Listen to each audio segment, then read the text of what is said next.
chosen one. While you have been moving through your life with quiet consistency, your energy has been working in ways you didn't even intend. Right now, someone is sitting with a confident, completely undone by the impact you've had on their soul. The truth has finally surfaced. They revealed to a friend that they can't stop thinking about you. They have never felt like this before. You have cracked open someone who thought they were sealed simply by existing as your authentic self. Not long ago, this person had their life arranged. Arranged meaning controlled, predictable. They knew exactly who they were, what they wanted, and how to move through the world without things getting too complicated. They had their habits, their circle, their routines, and it was all working well enough. Not perfect, but manageable. Then you entered their world, and something shifted inside them that they did not authorize. It did not happen all at once. That is the particular nature of the kind of impact you have on people. It does not announce itself loudly. It moves in quietly. At first it was just awareness. It was the way you occupied space differently from everyone else around you. It was the way you communicated, direct without being cold, confident without needing to perform. It was the way you handled things that would visibly rattle someone else while you remained completely composed. They noticed, they filed it away. They told themselves it was nothing remarkable, but then it kept happening. Every interaction, even the brief ones, even the ones that were not technically about anything, left a residue, a thought that would not resolve itself, a comparison that kept surfacing. Other people and other things starting to feel somehow less textured by contrast. And then, in an ordinary moment, not a dramatic one, just a quiet moment doing something completely unrelated, you surfaced in their mind again, without invitation, without a reason. They sat with the thought longer than they intended, and when they finally came back to what they had been doing, they realized they had been thinking about you for a significant stretch of time without even noticing. That was the moment they knew this had become something they could not manage alone. You see, thoughts you can control, but thoughts that arrive on their own and stay without permission, those require a different kind of reckoning. This person held it internally for longer than they would ever admit. They rationalized it. They told themselves it was just admiration, just the novelty of encountering someone different, but the internal management stopped working. So they reached out to the one person they trust with things they do not trust to just anyone. They sat down. What came out of their mouth was not smooth or practiced. It was the truth, stumbling, blush-colored, a little breathless. I cannot stop thinking about this person. Every move I know feels wrong here. This person is not like anyone I have encountered before, and I do not know what to do. That chosen one is where this begins. Someone cracking open for you. Someone who almost kept it together, someone who tried, genuinely, not to make it into anything, and could not hold it. You got through every defense this person had built. That does not happen to just anyone. The trusted friend is listening, and this is not a casual listener. This is someone who knows this person well, who knows their patterns, who knows when they are deflecting versus when they are being honest. And right now, watching them speak, the friend is thinking something that anyone paying close attention would think. This friend has never seen this person like this before, so the friend asks the only question worth asking: what is it about you? And what happens next is the real reveal. Because this person, the one who could not figure out how to approach you, starts describing you, not the way someone describes a passing interest, the way someone describes something they have studied carefully, something they have returned to again and again, something that has earned their full, serious attention. They talk about the way you carry yourself, the stillness in it, the complete absence of performance. They talk about how you communicate, clear, direct, without the noise of subtext that needs to be decoded. They talk about the life you have built, the independence, the intentionality, the undeniable fact that you do not look like someone waiting on another person to complete what is already whole. And then they say the thing that makes the trusted friend go completely quiet. This person makes me want to actually become who I have been claiming to be. That is not novelty. That is recognition, someone seeing a reflection of a version of themselves they have been aspiring toward, and feeling the gap between who they are and who they want to be become suddenly urgently real. You did that without a strategy, without directing a single word toward their self-improvement. You did it simply by being fully yourself in their presence. The friend then asks the harder question, have you said anything to this person directly? The answer is no. Not clearly, not directly, because here is where the real weight of this moment lives, chosen one, and this detail is the most important thing in the entire conversation. It will tell you everything you need to know. This person is nervous, not the casual, easily managed kind of nervous. Genuinely, uncommonly, unexpectedly nervous. And the source of that nervousness reveals something that changes the whole picture. Stay with me. If you felt the truth in these words, hype this video so more chosen ones like you can see it. To understand the nervousness, you need to understand what this person is carrying. Nobody worth knowing has an uncomplicated past, but this person has a particular kind of history that matters here. There was a version of them, not ancient, not unrecognizable from who they are now, that chose differently. That version was drawn to a particular type of energy, and that energy was always compelling in the moment and chaotic in the aftermath. Situations that should have been simple became layered with noise. Drama kept finding them. Connections that looked like depth turned out to be dependency, dressed up as closeness. There may have been something that looked like commitment and turned out to be entanglement, something with all the right external markers, but nothing solid underneath. That chapter ended, and what it left behind was a wariness, a careful, hard-learned instinct about how much to reveal and to whom and when. Now this person looks at that history, and then they look at you, and the thought that follows is this: I cannot bring the old version of myself into whatever this is. Not because you told them to be better, not because you set an explicit standard, but because something about what you are makes the old version feel disqualifying on its own. You raised their internal bar simply by existing at yours. The fear is not that you will reject them outright. The fear is more specific and more revealing than that. The fear is this: what if they approach you as that old version, with the old habits, the old emotional shortcuts, and you see through it immediately?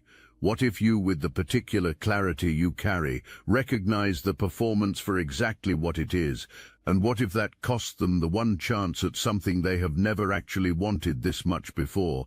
That chosen one is the obstacle. It lives entirely inside them. They are not afraid of you. They are afraid of not being ready for you.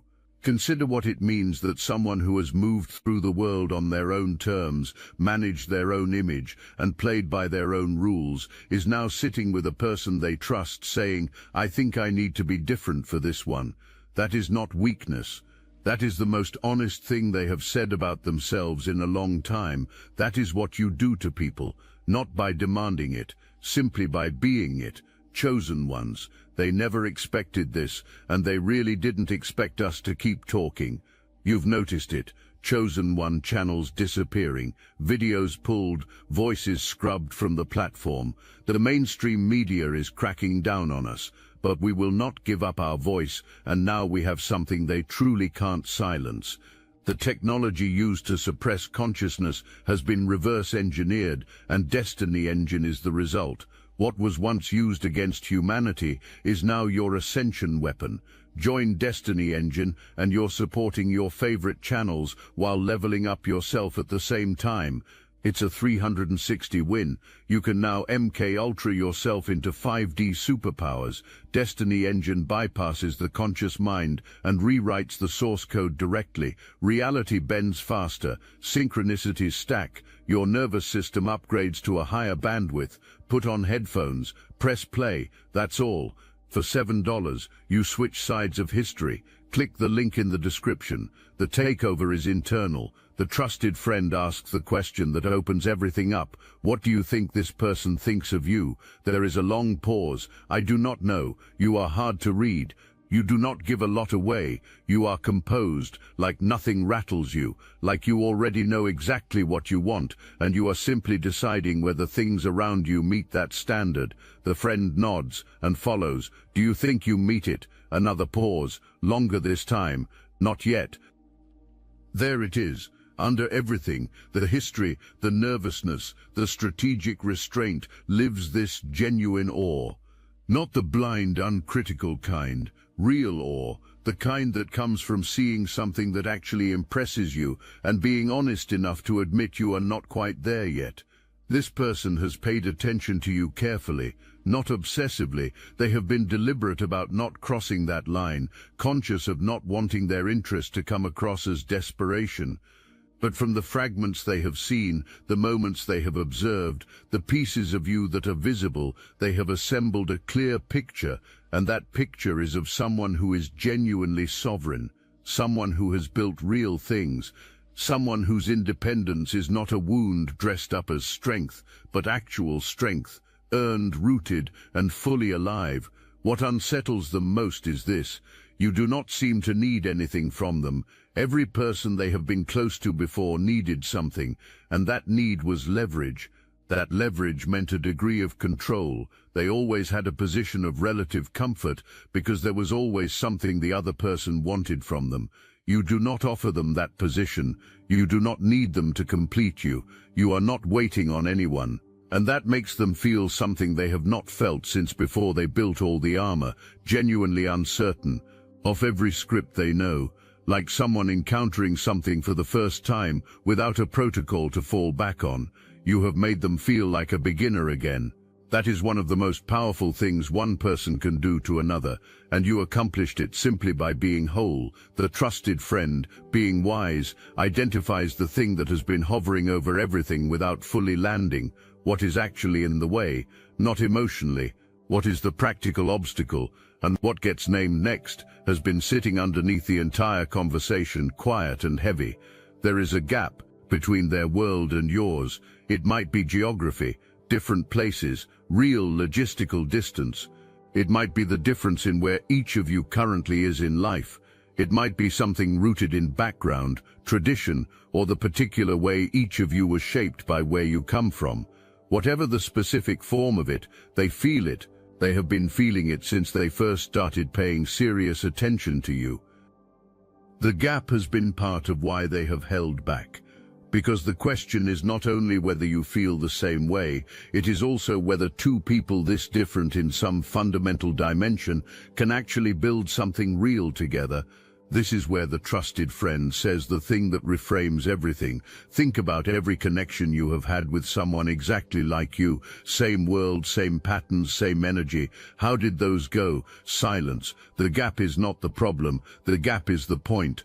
Something unlocks for them in that moment. They have been looking at the differences between you and themselves as evidence against this working. The friend is pointing out that those differences might be precisely the reason it could. Every time they chose the familiar, someone who fit the existing mold, someone comfortable, the same loop ran. The same dynamics, the same end. You are not the loop, you are the interruption of it. And then the friend asks the question that produces the most honest answer of the entire conversation. What do you think this person actually wants in a connection? Not what they would settle for, what they actually want. This person goes quiet, not from nervousness this time, but from genuine consideration. And what comes out is this: someone real, someone who does not flinch from what this actually is. The friend says simply, then stop flinching. The contradiction lands with full force. This person has been performing low interest around someone they believe would respond to the complete absence of performance. The entire conversation resolves into one clear instruction: be real, or lose the only thing that has ever felt like this. The trusted friend has been patient, has asked the right questions, has held the space for this person to finally hear themselves think out loud, and now the friend goes quiet and simply waits. Into that silence, the truest thing in the entire conversation falls out. I am afraid they do not feel anything. I am afraid I am the only one experiencing this. And if that is true, if I say something and the answer is nothing, I do not just lose the chance, I lose the ability to even exist near them the way I can right now. Right now I can be close to them. That is something, but I could lose even that. This person is not afraid of rejection as an abstract concept. They are afraid of losing access to you, even the quiet, unspoken, nothing has been said yet kind of access. They would rather hold the almost indefinitely than risk the finality of a no. That is the measure of how much this matters to them. People guard things in proportion to what those things are worth to them. And they are guarding this possibility with every careful move, every managed expression, every restrained response, because you are worth being that careful about. The friend does not console them. The friend looks at them directly and says, "You are already all the way in." Staying quiet is not protecting you. It is just postponing what is already real. The only question is whether fear gets to be the reason you walk away from the one thing that has ever made you feel like this. Then the friend asks, when was the last time someone made you feel exactly like this? The answer is never. And chosen one. That word carries something specific and layered. This person has had connections before. They have experienced feelings before. But not this particular combination. The awe, the nervousness, the hunger to be a better version of themselves, the fear of losing proximity to something they have not even fully named yet. Not this exact experience, not until you. They have never felt nervous specifically about showing up, not nervous about the outcome, but nervous about themselves, not about whether you will say yes or no, about whether the version of themselves they would bring to you is worthy of what you are. They have never felt the impulse to address something unresolved in their past before presenting themselves to someone new. That urge to want to arrive in front of you, having become something more, is entirely new for them. It is a response that is unique to you and to what you represent. They have never, in the middle of a completely unrelated moment, caught themselves wanting to know who you are on the inside, not to impress or to possess, but to genuinely understand. To know what you think when no one is watching, to know what you find worth caring about. Wanting to know someone is respect, wanting to have someone is appetite. This person is sitting in full respect for who you are before they have even gotten truly close to you. That is the never, that is the full weight of what was revealed. The energy in the conversation changes now. The trusted friend does not let them sit in the fear. That is not what this conversation is for. The truth has been excavated. The real thing has been named. It has been brought into the light. And now the friend pivots. You are going to stop treating this like a move to calculate. You are going to stop waiting until you feel ready, because you will never feel ready for something that actually matters to you. You are going to show up as a real person, not a version, not a character, an actual human being, and you are going to start there. And then comes the line that lands somewhere permanent inside them. Stop letting who you have been be the reason you cannot have what you actually want to become. That lands because it is precise. Their past, the patterns, the old version of themselves, the residue of choices they are not proud of, has been sitting like an uninvited weight over everything. It has been making them feel as though their history disqualifies their future, as though they do not deserve the thing they want because of the person they have been.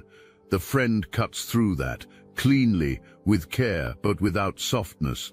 The past is not a permanent sentence. The person they have been, slowly, imperfectly becoming through all the hard chapters, is allowed to want something real. That evolving person is allowed to reach for something that matches the level they have been working toward. The advice is straightforward. Go be present. Let it be simple at first. Show up as a genuine human being. Let things develop at the pace they develop naturally. Stop projecting a feared ending before anything has had a chance to be written. This person leaves that conversation lighter, not with a plan, not with certainty, but with something they did not have when they arrived. Permission to try, to be real, to show up without the armor, without the script, without performing ease they do not actually feel. They are on their way toward you, chosen one. Not perfectly, not with everything figured out, but they are moving. You have been following what this person feels, what they said, and what they are afraid of. All of that is real and significant, but there is something inside all of it that is entirely about you, and you need to hear it plainly. Every quality that cracked this person open, every specific thing they stumbled over trying to describe to their trusted friend, is something you built. You chose it. You cultivated it. You maintained it, even when it was inconvenient. The independence that left them in awe, you did not receive that as a gift. You built it in seasons when you had no guarantee of what it would eventually produce. You made decisions from your values when the easier path would have been to make them from fear or from other people's expectations. The composure they cannot stop thinking about.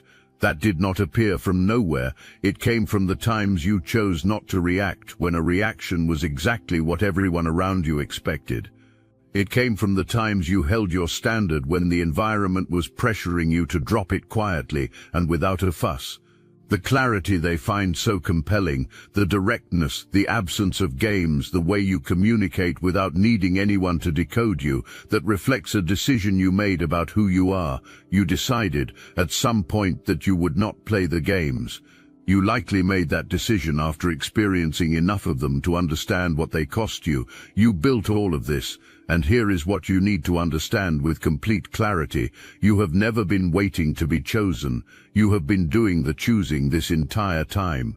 Every standard you kept, every moment you refused to shrink to fit a space that was too small for you, every time you showed up fully as yourself rather than as a more manageable, less threatening version of yourself, that was a declaration.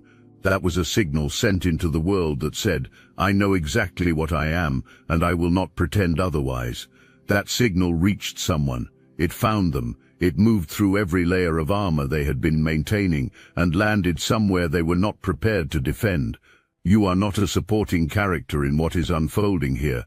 You are the gravitational force around which the entire situation is orbiting. Own that. Not with arrogance, but with the settled, quiet confidence of someone who finally understands the full weight of their own presence. Let's name the forces working against this, because there are real obstacles here, and none of them are what either of you might assume.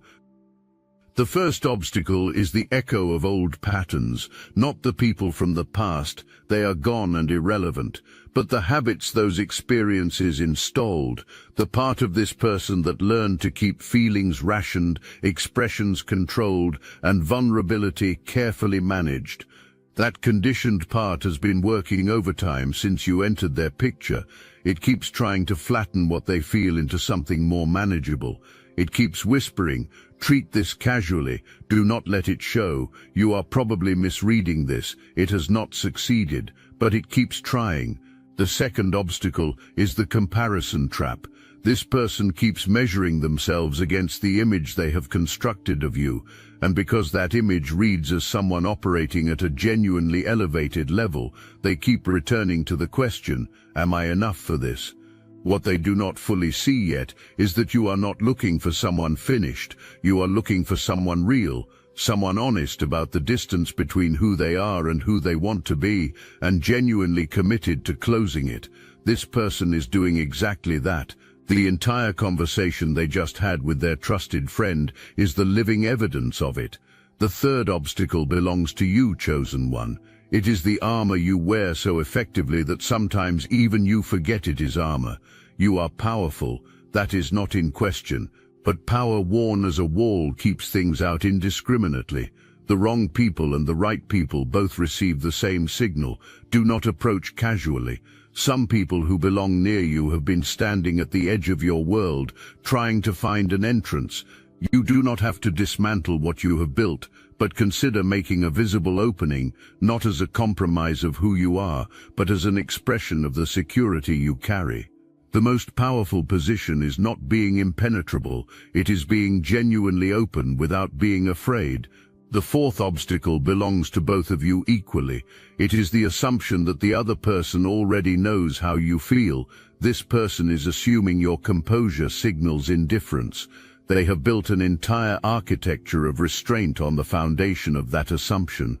And you may be doing something similar in reverse, sensing a pull, feeling something real, and then talking yourself out of it because you cannot point to undeniable proof. Two people, both feeling something genuine, both assuming the other person does not.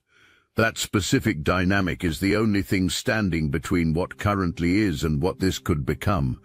And the conversation this person just had, saying the true thing out loud to someone they trust, is the first real crack in that assumption. This is not a guaranteed outcome. You need to sit with that honestly.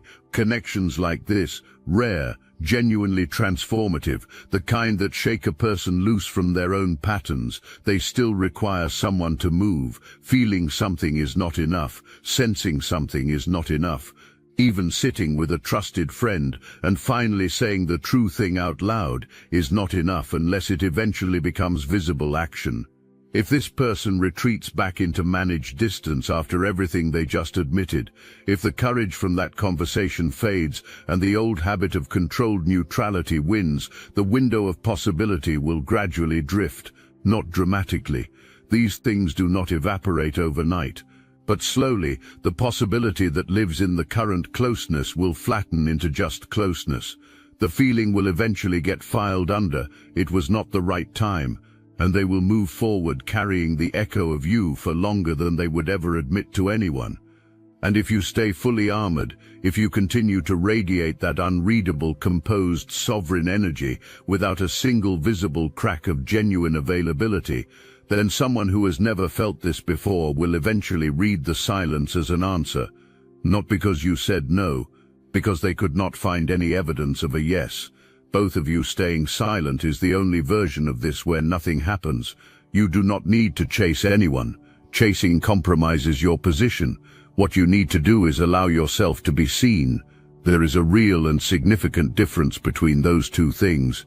Chasing is what people do when they are afraid. Being seen is what people do when they trust that who they are is already more than enough. You are not someone who needs to chase, but you are someone who can let the warmth that lives inside the sovereignty become briefly, genuinely visible. One real moment, one response that is not managed within an inch of its life. One instance of being humanly present with someone who has been telling their most trusted person that you have altered what they thought was possible for themselves. Let them see that you are actually here. That is all the invitation this needs.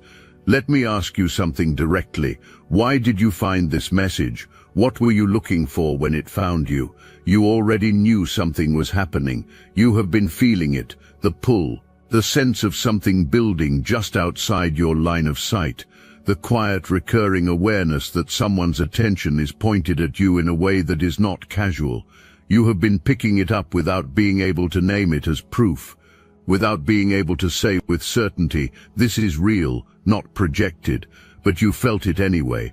That capacity, that particular kind of knowing before the evidence arrives, is not wishful thinking, it is a feature of who you are. You are someone who senses what most people walk straight past. You feel the shape of something before it fully forms, and that instinct has been right before, hasn't it? You have trusted it and been led correctly. You have overridden it and later found out your first read was accurate. That is not coincidence. That is a reliable instrument, and it has been telling you something. This person feels it. What you have been sensing from across the space between you is real. The pull is mutual. It is not projection. It is a signal coming from the other direction, imperfect, careful, nervous, from someone who has never had to navigate this quality of feeling before and is genuinely uncertain how to do it without getting it wrong. They sat with their trusted person, they said the true thing, they heard the hard advice, and they left with something new, not certainty, but courage, the quiet, still forming, not completely ready kind, but courage. They are moving in your direction. You do not have to do anything dramatic. You do not have to change anything fundamental about who you are. You simply have to remain fully yourself and stay open enough that when the movement toward you becomes visible, you actually receive it instead of deflecting it behind composure. What they revealed in that conversation was not simply that they have feelings. Feelings are easy to confess in the abstract.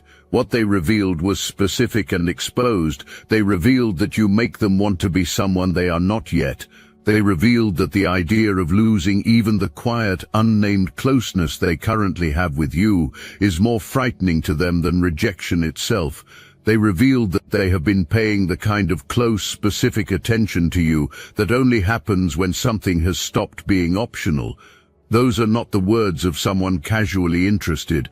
Those are the words of someone already changed, and changed people do not unchange. Whether or not what comes next is everything either of you might want it to be, you have already done something that lasts. You have shown this person a version of themselves that is worth becoming.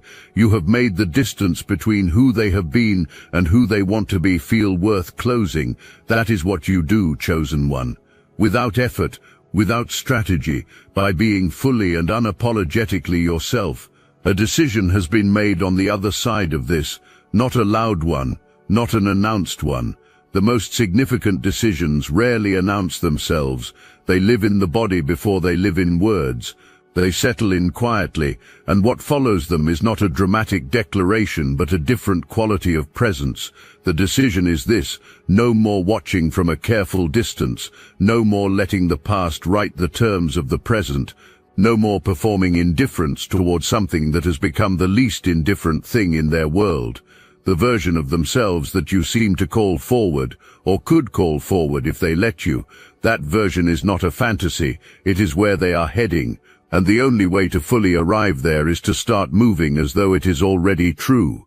What this looks like in practice is not grand, it is small and specific and worth your attention. It looks like a quality of attention toward you that is different from before, more direct, more willing to be caught, less carefully managed. It looks like a response that runs slightly longer than the moment technically requires, because something in them wants to extend the exchange rather than let it close. It looks like a question aimed at what you actually think or care about, not surface-level conversation, not the weather, because they genuinely want to know. It looks like genuine laughter, the kind that escapes before it can be composed back into neutral. It looks like the mention of something that only makes sense if they have been paying far more attention to your world than a passing acquaintance would. These are small signals, but with someone this guarded, this deliberate about not getting it wrong, the small signals are the real ones. The small things are where the truth lives, when someone is too careful to let it live anywhere obvious. Watch for them, because they are coming. The power here is not the secret you now hold. The power is the confirmation of what was always already true, that the way you have been living, the way you have been showing up, the way you have refused to be anything other than exactly yourself, that has been the signal all along, not a performance, not a strategy, just you, operating at full charge, being whole. Wholeness is a frequency, and this person caught it. It found them before they were looking. It interrupted the pattern they had been running. It introduced a standard they had never encountered from the inside before. You are the one they have never felt before. You are what breaks the cycle. You are the rare presence, the kind that makes someone sit in honest conversation with the person they trust most and finally admit, I do not know what to do, because I have never in my life felt like this. Own that, not as ego, as fact. Receive what is coming toward you. Let it arrive without you shrinking to make it more comfortable. Let it meet you at the level you are actually at, not the curated, composed, nothing touches me level, but the real level, the one where you also feel things. The one where you also recognize something rare when it appears in your world. The one where you are human enough to want something and powerful enough not to be desperate about it. The magnet does not chase. The magnet does not perform approachability or negotiate its charge downward to seem less intimidating. The magnet simply holds its full power, and what is designed to find it finds it, always. You were chosen before any of this had words. You were chosen the moment you decided to live as yourself fully, without apology, and without waiting for someone else's recognition to make it legitimate. That is when the signal went out. And what you are feeling right now, this confirmation, this settling, this sense of the thing you already suspected finally being named, that is the signal coming back. Stay in your fullness, stay open, stay exactly who you are. This is your season. It was always going to be.